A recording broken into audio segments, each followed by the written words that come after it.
जानते हैं पितरपक्ष चल रहा है, तो ये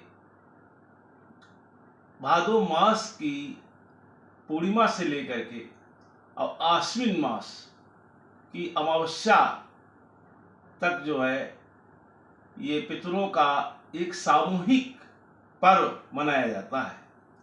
इसमें हमारे जो पितर होते हैं उनके लिए हम श्राद्ध कर्म करते हैं और तर्पण करते हैं। इसी को पावण श्राद्ध भी कहा जाता है। जैसा कि कात्यायन स्मृत में लिखा है कि जो व्यक्ति श्राद्ध कर्म नहीं करता है वो पाप का भागीदार बनता है और सीधे नरक को जाता है।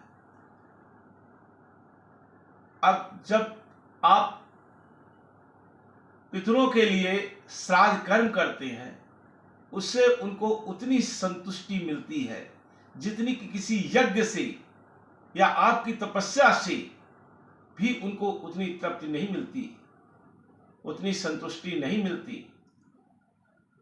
और श्राद्ध कर्म ही वंश वृद्धि का आधार है। जो श्राद्ध कर्म नहीं करता उसका कुल नष्ट हो जाता है और वंश वृद्धि सब रुक जाती है। उसके जितने भी काम होते हैं वो सब बिगड़ने लगते हैं। विवाह रुक जाता है, नहीं होता है, अड़ंगे लगने लगते हैं, तरक्की के सारे मार्ग रुक जाते हैं। इसलिए किसी भी प्रकार से जब देखिए पितरों का आप करते हैं श्राद्ध कर्म तो उससे उनको यमलोक में सम्मान मिलता है और प्रशंसा मिलती है। इसीलिए तो लोग जो है वंश की कामना करते हैं, संतान की कामना करते हैं। देखिए श्राद्ध कर्म पूर्णिमा से शुरू होता है, जैसा कि तो आश्विन मास की प्रतिपदा को नानी नाना आदि जो भी है उनकी जो तिथि नहीं पता है, नाना नानी की या ज्ञात है या नहीं ज्ञात है, तो उस दिन मनाया जाता है। वैसे तो देखिए व्यक्ति का जिस दिन उसका हो उसी दिन करना चाहिए, जिस दिन वो उसकी क्रिया की गई है उसी दिन करना चाहिए। लेकिन नाना नानी की अगर याद नहीं है तो हम प्रतिपदा को मना सकते हैं। और जो पंचमी होती है आश्विन मास की पंचमी तिथि, उस तिथि को जो लोग विवाह से पूर्व ही जिनका विवाह नहीं हो पाया किसी कारणवश और वो इस दुनिया से चले गए, उनका उस दिन श्राद्ध कर्म किया जाता है। आश्विन मास की नवमी, आश्विन मास की नवमी जिसे मात्र नवमी भी कहते हैं, जो माताएं सुहागन इस दुनिया से गई होती हैं उनका, या जो माता जिसकी तिथि नहीं पता है उसका भी मात्र नवमी वाले दिन जो है श्राद्ध कर्म किया जाता है। त्रयोदशी और चतुर्दशी तिथि को उन लोगों का कर्म करते हैं जिनकी अकाल मृत्यु हुई होती है, या किसी शस्त्र से, या सुसाइड करके, या किसी विष से, या किसी दुर्घटना से। तो ऐसे लोगों का त्रयोदशी या चतुर्दशी में आश्विन मास की और पितृकर्म कर दिया जाता है, श्राद्ध कर्म कर दिया जाता है। अमावस्या को देखिए जो पितर पक्ष में हम जिनका नहीं कर पाए हैं, तो प्रतिपदा से लेकर के पूर्णिमा से लेकर के और तो हम, या जिस दिन तिथि है उस दिन नहीं कर पाए तो उनका हम अमावस्या की तिथि को कर सकते हैं।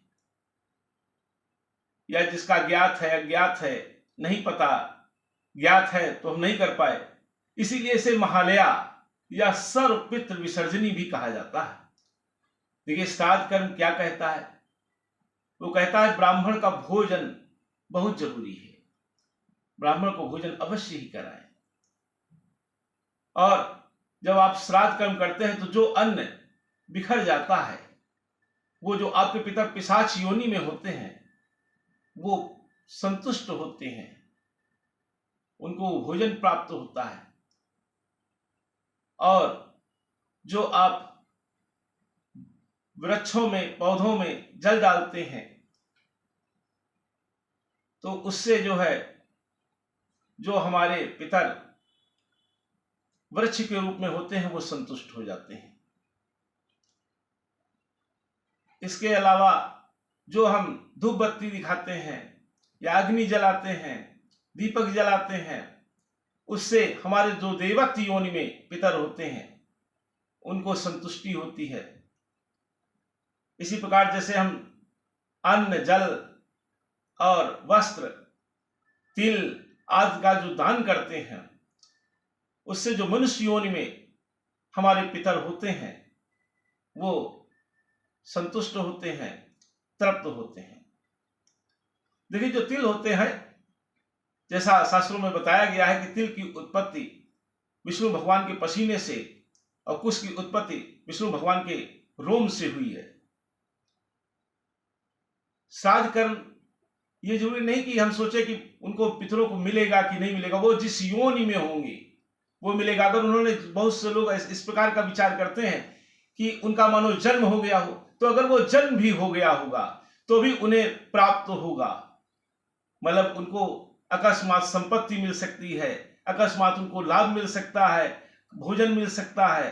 तो हम लोगों का फर्ज है कि श्राद्ध कर्म अवश्य ही करें। देखिए, अगर हम एक बार देवताओं की पूजा नहीं करते हैं तो देवता हमसे असंतुष्ट नहीं होंगे, हमें नष्ट नहीं करेंगे। लेकिन अगर हम पितरों का नहीं करते हैं तो पितर हमें नष्ट कर देंगे। इसलिए कहा गया है कि पितरों की पूजा अवश्य करें, श्राद्ध कर्म अवश्य करें।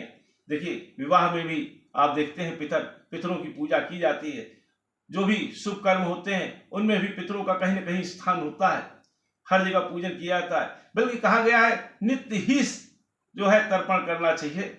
लेकिन ना हो सके तो वर्ष के इन जो है आश्विन मास में तो अवश्य ही जो पितरों का सामूहिक एक पर्व है, इसमें अवश्य ही कर दें।